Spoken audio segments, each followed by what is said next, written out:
Gun after gun was laid out on the table, displaying the haul from a seizure on a house in the 2600 block of Inlander.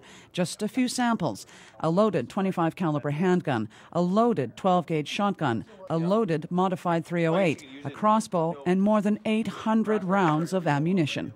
We've been fortunate that we've had some very good busts lately like this.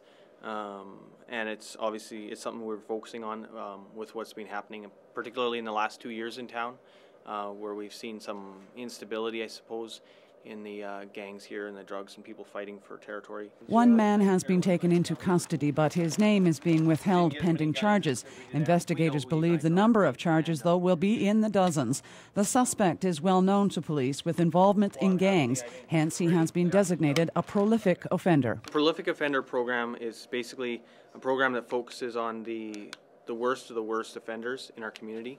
Each community, there's a number of them involved in Nanaimo and Kamloops and Prince George are some of the big ones. We look at the offenders that we're chronically dealing with that pose the greatest risk to people in terms of just violence and constant criminal offending. The amount of weapons is not surprising to police, but the accessibility of them to children was. When we went in the house, and basically we went in, and the first thing you see is the foyer, the kitchen and living room area, and then down at the end of the living room area is the child's bedroom, right? It's an obvious child's bedroom. And just mere steps, like less than the distance from me to the wall over there, which would be, 12 feet, 15 feet? And this thing's underneath the couch in the living room loaded, that far away from a child's bedroom. The seizure was the result of efforts by both Prince George and North District Police. Cheryl Jan, CKPG News. Hi guys, thanks again, hon.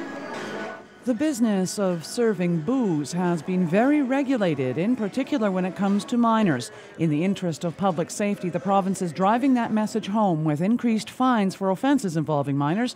It's something one restaurant owner feels it's just a matter of being responsible. It is, and that's just simply a requirement of our liquor license, and it's something that we all have to enforce. We have to be aware of. We have to make sure that we don't serve minors, that we don't overserve, that we try to minimize people drinking and driving, in terms of the shuttle that we have. It's just responsible liquor service. It's just that simple. In most cases, the fines double to $230. The minister responsible for the move, Rich Coleman, wasn't available for comment, but sent a written statement instead. It reads, "Our information suggests that teenagers are the only age group that has shown no moderation in drinking habits over the past 30 years. When minors drink, they're at an increased risk of vehicle crashes, sexual assault, fighting, and alcohol poisoning."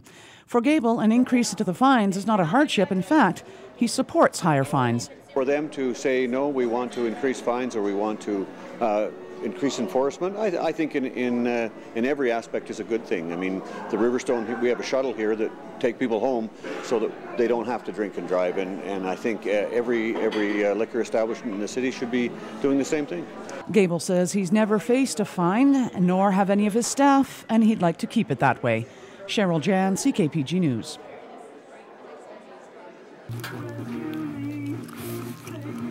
You're grabbing 3 meals today? For many in the city, this is the only hot meal they get. The Carrier Secondary Family Services soup bus has served up 27,000 such hot meals in the past 12 months alone. We see, a lot of families, and sometimes children come with their mom and stuff. A lot of single people come here as well, from all walks of life, you could say. Here you go, Robert. You're welcome. Next week you don't have to bring your container. They'll be giving out canned soup. Oh, right on. Yeah. Thank you very much. You guys have a good night. Yeah, see you later. We sell on a regular basis on like Monday to Thursday. Having a soup bus is basically keeps comfort for families on it and willing to, to me it just keeps food on the table when everyone's short on food.